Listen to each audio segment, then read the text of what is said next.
Hey friends, this is the Miss Wolfie from our Half Acre Homestead, and today we're dehydrating pumpkin.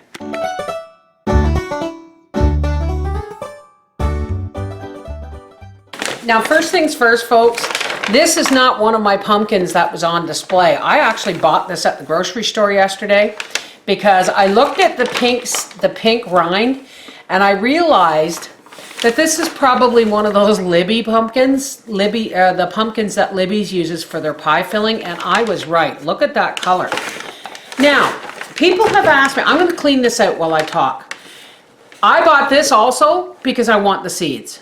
People have asked me the difference between pumpkins. Folks, pumpkins are pumpkins. Heck, you can take a Hubbard squash or a butternut or a buttercup squash, and you can use that in your pies too. The difference between pumpkins is just the breeds. I mean, some are more orange like this one and with a lot thicker flesh and are worth a lot more when it comes to, I mean, seriously folks, these two halves of this pumpkin, I could probably get about 30 pies from. Like I said, I wanted the seeds. Now, am I going to use my decorative pumpkins that are sitting outside? Of course I am. I will take the best seeds out for myself, and the rest of this stuff will go to the pigs.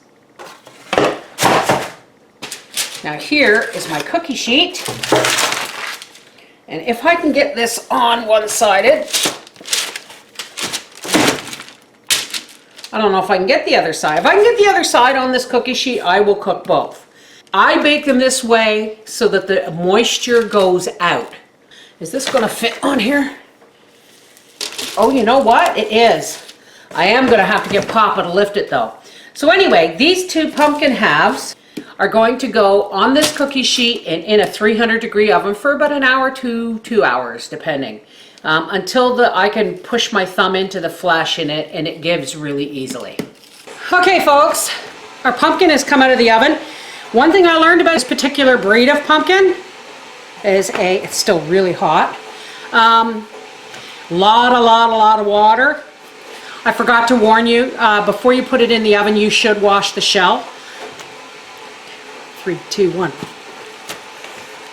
Now, I've said it before. Oh good, no steam on the camera. I've said it before and I'll say it again.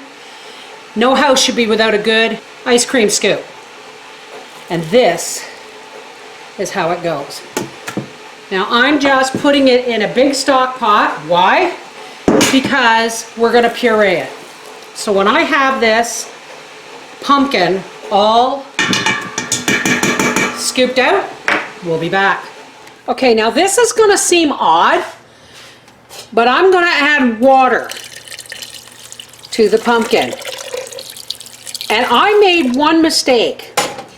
I should have been thinking ahead that I was going to dehydrate this pumpkin, and if I had been thinking, I would have left the pumpkins turned up with just a piece of foil over them to keep their natural juice, because this stuff was like really sweet. But because I would have wanted to keep all that fluid or all that water. But I'm going to add water because we want this to be the consistency so that we can pour it.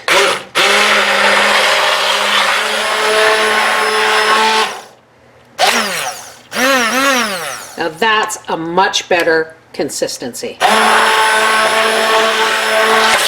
All right, let's get on to dehydrating. Okay, so that's a lot of pumpkin. This is my big stock pot. Okay, look at this beautiful pumpkin. I hope I get, and still, guys, still, this is too thick. It's way too thick. But we want to spread it thin. Okay?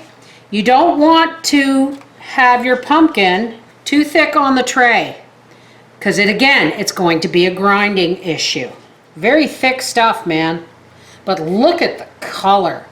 This is amazing. Okay, so I have 6 trays of pumpkin on fruit roll-up trays, and I still have over half a pot of puree. So this is going to take a couple of days to dehydrate. So I'm going to put this on the dehydrator at about 130 degrees, and we'll check back tomorrow. In the meantime, I'm going to put a lid on this and put it in the fridge to keep it fresh until tomorrow. Okay, so here we are. Look at the color of this pumpkin. Isn't that beautiful? So now what I'm going to do is I'm just going to grind it, and let's see if my adding water, look at the color. I can't believe, oh, look at this, see? This makes it so much easier. And I'm just going to start breaking it up. Listen to that beautiful crispness. I went through a lot of cheap coffee grinders before I spent, you know, $30 on this stainless KitchenAid. And I keep saying it over and over again, but this comes out and goes in the dishwasher. So you're not limited to just grinding coffee, which we really don't do all that much. You want to break this up fairly, not small, but enough that it can get down around the blades.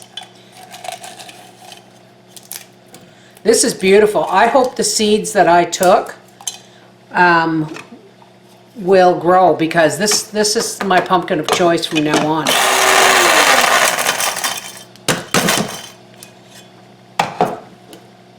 Yeah, and also you want to continue to add pumpkin while this is still in there.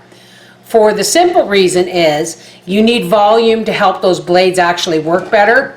So your first tray going into your grinder is actually the most important. All right, so when I have these 6 trays ground up, we'll be back. Okay, so this is those 6 trays of pumpkin. And this equates to 4 to 5 pumpkin pies. So we'll be back when I've dehydrated the rest of that pumpkin. So here is the color of the pumpkin from 2013. Now this is just jack-o'-lantern pumpkins, folks. Look at the difference in the color from that other pumpkin. I knew it was a Libby's pumpkin. I think they're called Cinderella pumpkins as well. It's not going to make any difference into, well, no, now a second too. If you get the choice to grow jack-o'-lanterns or grow these Libby pumpkins, I recommend growing these because they're much, much sweeter. And if I had known that, I would never have cooked them upside down. I would have kept all that juice for the pureeing process. If this jar was full, it would be 4 cups, and you use a quarter cup. Use a quarter cup of powder to 1 cup of boiling water to 1 tablespoon pumpkin pie spice.